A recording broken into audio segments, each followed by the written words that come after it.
I'm not going to lie, it's going to be a lot until you find the right one, if you will. There's going to be a lot of the wrong ones. Perhaps rejection, perhaps heartbreak, perhaps a kind of rejection without closure. But Amanda, I did everything right. I followed the protocol to the nth degree, and yet she still rejected me. If only I looked better. If only I had that chiseled jawline. What is it that's wrong with me? Or what is it that's wrong with women's expectations? In quotes. I didn't really have an intention with filming today's video. I actually kind of found what I wanted to speak about today, the process of finding it rather, to be difficult because I just didn't know what to say. Past a certain point, what you're going to come to find is that this journey is going to be hard. And in the past, I brought up the fact that healing is something that takes patience, but it's also something that you have to fight for. It's something that you have to really, really want. If you want to be in a true committed partnership with a woman, it's going to take a lot of healing because the steps leading up to that commitment are going to be confusing. They're not going to make a lot of sense. And they're going to be triggering a lot of different parts of yourself that have not yet been released or have not yet been fully healed from the past. Goodness, dating is triggering, and you're not alone for that.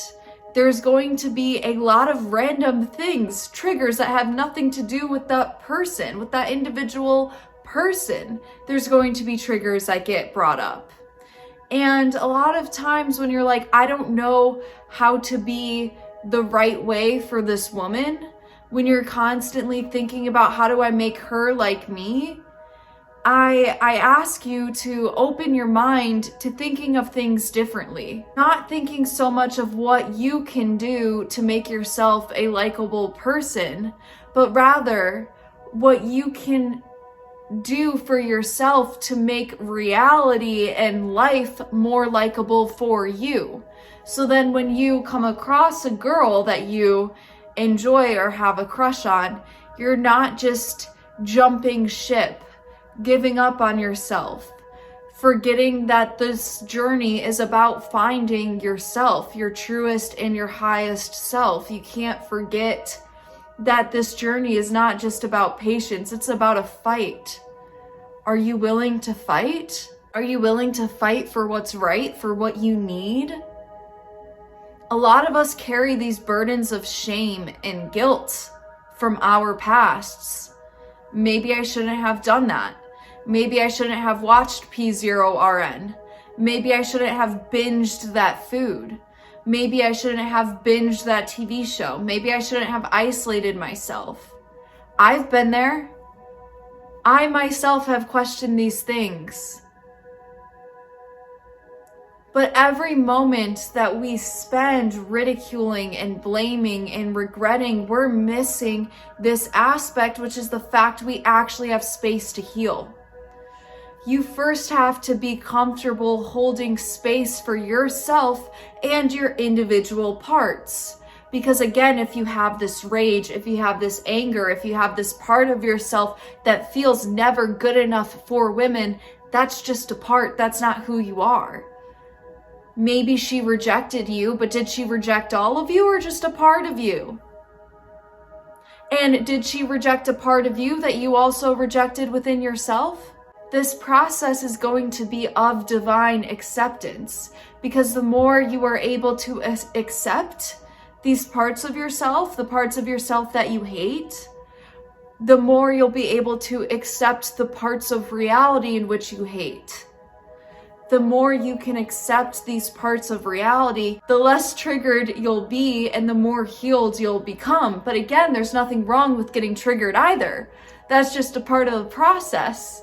I think a lot of times when it comes to modern dating, we're looking for a quick, easy, simple way out. I just want a symmetrical face. I just want a bank account. I just want the celeb status so things can be simple, so I can be happy. But you're missing out on the grander journey of life, and the journey of life is suffering. Humans have been suffering since the beginning of time in very profound ways. You are not alone for suffering. You may think, oh, I wish I was a woman so when I suffered it would look prettier. Women's suffering also sometimes doesn't necessarily look beautiful either, right? But it can be easy to think that when we're so caught up in the looks and the game and the Stacy and the Chad. We forget what this is all for. If you want to heal, if you want your thought structure to change, you're going to have to fight for it, because guess what? When you start fighting to heal, you're not going to be able to heal right away. It's going to be this inner gaslighter, because it's going to feel impossible to change when you first start trying. It's going to feel impossible. Vulnerability with one other person, though, can go a long way. But I understand that we have these traumatized parts that are trying to block that from happening. I have to go. I'm sorry, this video is random and quick. I will see you guys in a later video. Follow this channel if you actually want to succeed at getting a girlfriend, because this is the climb. Like Miley Cyrus is the climb. This is an uphill battle. You're going to be taken through the 9 circles of hell like Virgil did. That was Virgil, right? Am I tweaking? Anyways, I will see you guys in a later video. Bye, y'all.